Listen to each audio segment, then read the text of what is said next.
दोस्तों, भारत की defence research and development organisation, जिसे डीआरडीओ कहा जाता है, उसने एक लॉन्ग रेंज हाइपरसोनिक मिसाइल का टेस्ट किया है। इसरो के साथ साथ डीआरडीओ भी अपने जबरदस्त प्रदर्शन के साथ गजब कमाल कर रहा है।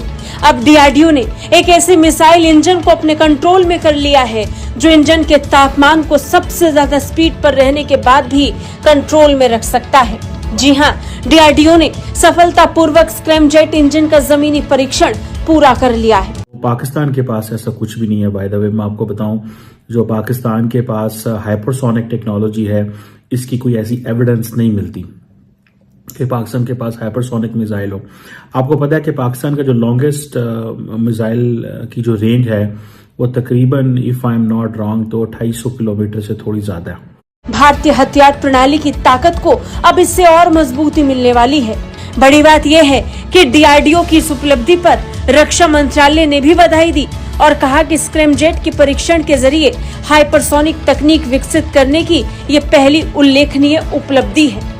हाइपरसोनिक आपने जिस तरह बताया, मतलब 120 सेकंड्स का वो ट्रेवल कर सकता है और साउंड की स्पीड से ज्यादा स्पीड इसकी। आप कैन यू इमेजिन कि वो कहाँ पहुंचेंगे।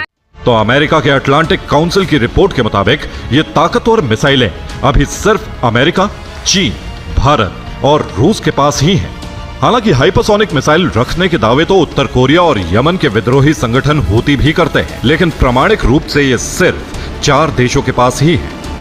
इंपॉर्टेंट चीज ये है कि भारत के पास, आपको पता है, कि अच्छी तादाद के अंदर ऑलरेडी जो उनका जो डिफेंस प्रोग्राम है उसमें उनके मिसाइल प्रोग्राम में काफ़ी ज़्यादा, अगर आप उसकी ओरिजिन एंड डेवलपमेंट से देखना शुरू करें तो उनके पास बैलिस्टिक मिसाइल हैं, क्रूज मिसाइल हैं, टैक्टिकल मिसाइल हैं। फिर देन उन्होंने ये भी इस पर भी काम किया है। सो ये स्टार्टिंग फ्रॉम बैलिस्टिक मिसाइल और दूसरा cruise missile, surface to air missile, even के एंटी टैंक गाइडेड मिसाइल्स भी हैं, एंटी शिप मिसाइल्स भी हैं, एंटी सैटेलाइट मिसाइल्स भी भारत के पास हैं, फिर टेक्टिकल मिसाइल भी हैं। हाइपरसोनिक टेक्नोलॉजी उन्होंने डेवलप कर ली है।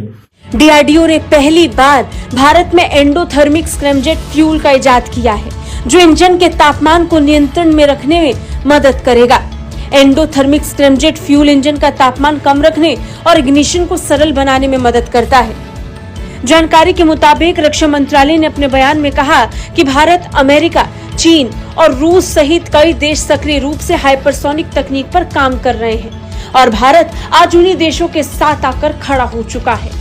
और स्क्रैमजेट इंजन में इस उपलब्धि ने तो भारत की इन कोशिशों को और पंख दे दिए हैं। अगर स्क्रैमजेट इंजन की खासियतों की बात करें तो इस इंजन में इग्निशन प्रणाली मौजूद है जिसके जरिए ईंधन और हवा मिश्रण में चिंगारी लगाकर उसे जलाया जाता है। इसका मतलब तूफान में मोमबत्ती जलाकर रखने जैसा है। हाइपरसोनिक मिसाइलों की रफ्तार ध्वनि की गति से भी 5 गुना ज्यादा होता है। मैं विश भी नहीं करता कि इंडिया रुके और कहीं मतलब दम ले या थमे। उसकी रीजन ये है कि देखें, मतलब आप यूएस को क्यों, मतलब आप यूरोप को क्यों इतना हाइप देते हैं। ठीक है, हमारा एशियन कंट्री अगर तरक्की कर रहा है वो करेंगे, साथ में हमें मौका मिलेगा, चाइना को मौका मिलेगा, बाकी ममालिक को मौका मिलेगा। ठीक है, तो भाई अगर वो टॉप पे जा रहे हैं तो हमें बड़ी खुशी है, रेदर देन के हम अमेरिका की तारीफ करें, हम रशिया की तारीफ करें या हम किसी बड़े मुल्क की तारीफ करें। हमारा हमसाया अगर आगे जा रहा है तो हमें इस बात की ज्यादा खुशी है। इंडिया, आपको पता है, MTCR का मेंबर बन चुका है, आई थिंक 2015 में, मिसाइल टेक्नोलॉजी कंट्रोल रेजिम।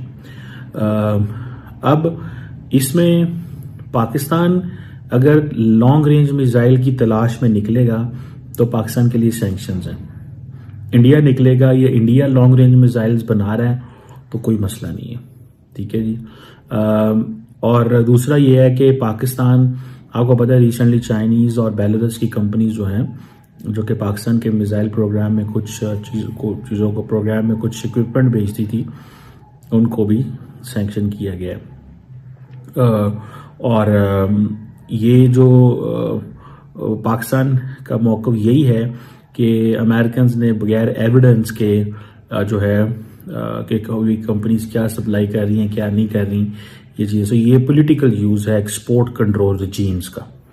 यानी कि if someone is a part of Australia group, if someone is a part of the MTCR, if someone wants to be the NSG nuclear suppliers group, if someone wants to be part of इस तरह के regimes का हिस्सा बनना चाहता है, तो then आपके लिए पॉलिटिकली करेक्ट होना ज़रूरी है। एंड बाय पॉलिटिकल करेक्टनेस का मतलब यही है कि आप ये कह सकते हैं कि आपके अमेरिका के साथ या बड़ी ताकतों के साथ अलाइनमेंट होनी चाहिए, ठीक है ना जी।